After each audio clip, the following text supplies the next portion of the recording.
Hi friends, welcome to solar. இன்னைக்கு big பாஸ்ல வந்து பார்த்தீங்கன்னா கேப்டன்சி டாஸ்க்ல எந்த டைமும் இல்லாத பல பிரச்சனைகள், பல கான்ட்ரவர்சி இருக்கு. அதை பற்றி தான் பார்ப்போம். கேப்டன்சி டாஸ்க்ல வந்து பார்த்தீங்கன்னா 3 பேர் இருந்தாங்க. முத்துக்குமரன், விஷால், அதுக்கடுத்து ஜாக்லின் 3 பேர் இருந்தாங்க. என்ன டாஸ்க்னு ஃபர்ஸ்ட் சொல்லிடுறேன். டாஸ்க் வந்து பார்த்தீங்கன்னா ஒரு இந்த எண்டு அந்த ஒன்று 2 எண்டு இருக்கு. 2லேருந்து பார்த்தீங்கன்னா இந்த சிமெண்ட் மூடைனா தூக்கம்ல, மண் எல்லாம் கொட்டுவாங்கல்ல, அந்த ட்ராலி மாதிரி வச்சிருக்காங்க. அதில் வந்து ஆட்களை ஏற்றி அந்த சைடு இறக்கிட்டாங்கன்னா அவங்க எத்தனை கிலோவோ அதுதான் பாயிண்டா ஆட் ஆகும். இந்த மாதிரி வந்து ஃபைனலா மூணு பேர் இருக்காங்களா, 3 பேர்லயா யாரோடைய வந்து வெயிட்டா வந்து இங்கிட்ட வந்து கேஜி வைஸ் அதிகமா இருக்காங்களோ அவங்க தான் வின்னர் சொல்லியிருந்தாங்க.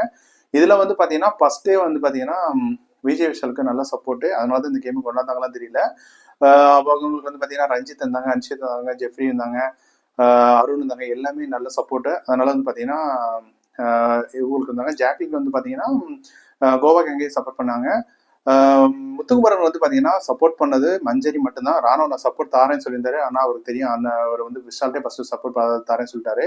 ஸோ சொல்ல போனா முத்துக்குமரன் சப்போர்ட் கொடுத்தது மஞ்சரி மட்டும் தான், மத்த யாரும் கொடுக்கல.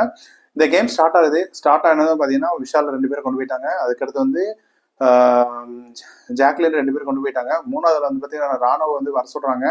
ஆனா ராணுவ வந்து பாத்தீங்கன்னா நான் உங்களுக்கு சப்போர்ட் பண்ண மாட்டேன் அப்படின்னு சொல்லி நான் விஷாலுக்கு தான் சப்போர்ட் பண்ணுவேன் அப்படின்னு சொல்லி ஒத்தக்கால நிக்கிறாரு. ஃபைனலா வந்து விஷால் வந்து ராணுவ வந்து அந்த ட்ராலில இருந்து கொண்டு போய் வச்சுட்டாரு.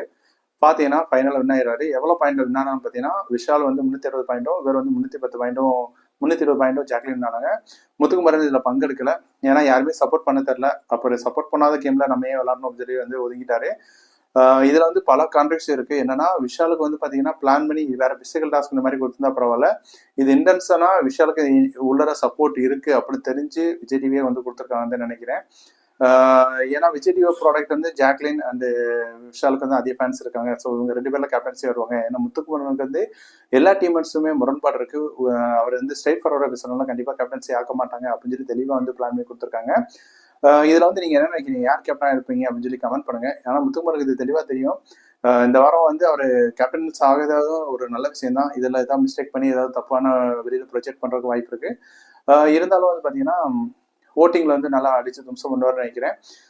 இதுல நீங்க யார் கேப்டன் வருவீங்க எதிர்பார்த்தீங்க, யார் வரல அப்படின்னு சொல்லி கமெண்ட் பண்ணுங்க. பிடிச்சிருந்தா கண்டிப்பா லைக் பண்ணி விடுங்க.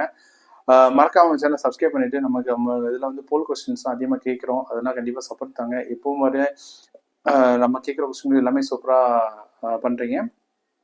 பார்ப்போம், இந்த வாரம் பொறுத்து பார்ப்போம் விஷால் வந்து எப்படி கேப்டன்சி பண்றாரு, அவர் கேப்டன்சி எந்த மாதிரி விஷயங்கள் பண்ணி பண்றாங்க. இதுக்கு வந்து பாத்தீங்கன்னா கண்டிப்பா கேப்டன்சியை உடைக்கிறதுக்கு வந்து செம்ம பிளான் பண்ணுவாங்க.